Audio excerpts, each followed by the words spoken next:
Never save money.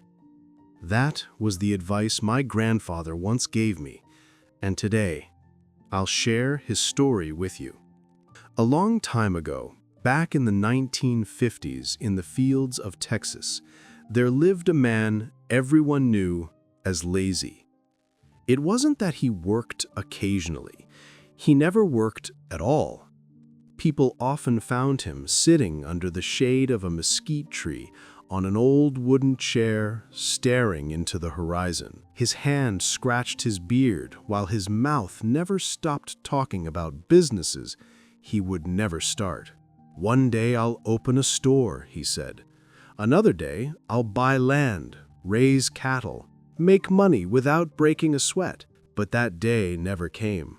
Eventually, people stopped making fun of him. They just pitied him. "He's a dreamer, a lazy one," they said. And it was true. His wife, tired of hearing the same empty promises, sighed so loudly it seemed even the wind could hear it. "Old man, life doesn't run on dreams, it runs on work." He only lifted his eyebrows, shrugged, and answered the same way every time. "We'll see, woman.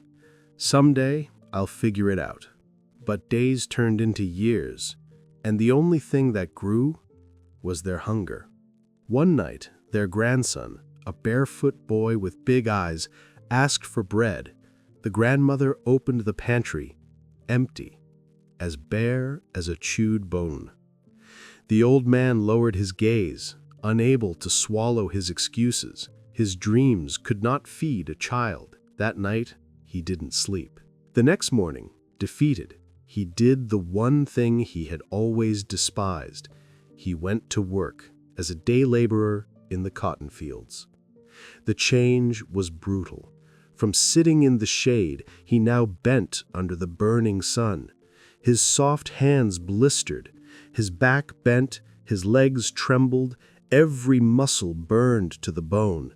Sweat stung his eyes as he whispered, "This is worse than laziness. This is a chain."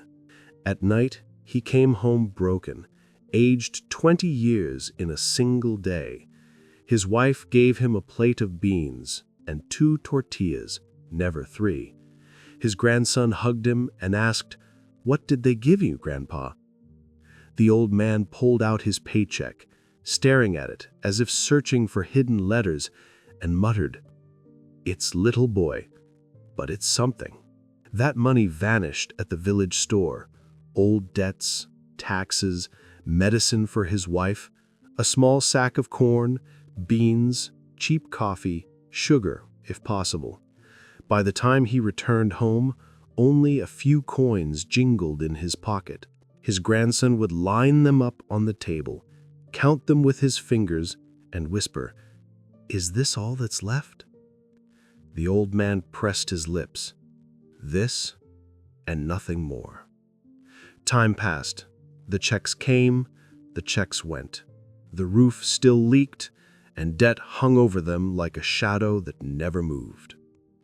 One day, at the store, he overheard men speaking loudly, like preachers.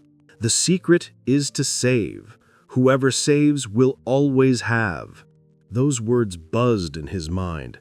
That night he found a big glass jar, washed it, dried it on his pants, and hid it under the bed. Every week, after buying just enough to survive, he dropped in a few coins or a wrinkled bill. Clink, clink. That sound became music. Each coin falling felt like the future being born inside that jar. One afternoon, his grandson discovered it. "What's this, Grandpa?" The old man smiled proudly, like a mischievous child showing off his treasure. "I'm saving our tomorrow." But that tomorrow came at a high cost. He refused to buy new boots, even when his toes touched the dirt through the holes. The rain leaked through the kitchen roof, dripping on the table. "It'll last another storm." The food on the table grew smaller, less bread, less meat, barely any milk. The grandmother finally exploded. Old man, what good is saving if we go hungry?" He didn't look up. He just dropped another coin into the jar. "It's for our own good. One day you'll understand." Months passed. The jar filled with wrinkled bills and coins of every size. At night, he sometimes took it out, cradled it like a child, admired it under the dim lamp, and smiled as if holding a chest of gold. One night, he placed it proudly on the table and called his grandson. "Look, son, here's our security." His eyes widened. "How many sacks of corn can we buy with this?" "3, maybe 4, he said confidently. "With this, we'll never go hungry again." The next morning, they went to the market. The grandfather carried the jar wrapped in an old rag, his grandson skipping beside him, asking excitedly, "3 or 4 sacks, Grandpa?" "Yes, son. Today we'll come home with sacks full. Today you'll see what security means." At the merchant's stall, the grandfather spread out the money like treasure. "3 sacks of corn, please." The man counted quickly, his fingers moving with the cold skill of someone who saw money every day. He looked up without emotion. "Not enough, old man. Prices went up. This will only buy you 1.5. The grandfather froze, eyes wide. "How can that be?" The merchant shrugged. "Money loses value every day. That's just how it is." His grandson looked up, voice trembling. "Then the jar shrank?" The old man felt a blow to his chest. He took the sack and the half-sack along with the jar holding the pitiful change. At home he emptied it on the kitchen table. The coins fell like dead stones. He counted them again and again as if they might multiply, but they never did. What once felt like treasure was now nothing but useless paper and metal. The old man slammed the table. So much sacrifice, all turned to dust. His wife just watched, silently. She had said it all before. "Grandpa," the boy whispered softly, "what good is saving?" The old man had no answer. He stepped outside into the night, sat on the porch, hugged his arms against the cold wind, and realized maybe his whole life had been a lie. Lazy before, a slave after, now mocked by money itself. Days grew bitter. His body weakened in the fields.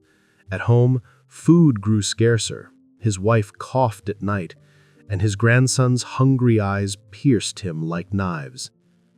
One morning, sitting on the porch, he saw a neighbor walk by with a basket full of fresh eggs. Another passed later, carrying bottles of milk that clinked together. Neither carried checks or jars. They carried things that fed, things that produced. And then he remembered his grandson's innocent voice. "Grandpa, what if instead of saving money, we bought chickens?"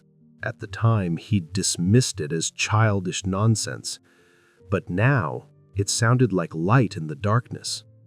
Without thinking, he grabbed what was left in the jar, went to the market, and came back with a few scrawny, nervous hens. When he let them loose in the yard, his grandson clapped with joy. "Now we have an egg factory, Grandpa." The old man smiled. For the first time in years, he felt hope. At first, they collected only 1 or 2 eggs a day. His wife divided them carefully into 3 portions, treating them like treasure. When extra eggs appeared, they sold them to neighbors and bought another, fatter hen. The grandfather began keeping records in an old notebook, crooked handwriting, wrong sums, but every egg, every sale was noted. The yard slowly filled with clucking. Neighbors started asking, "Old man, sell me a dozen. Will you have more tomorrow?" The man who only knew checks and jars now counted eggs, negotiated clumsily but proudly. Work was no longer a chain. It was fruit.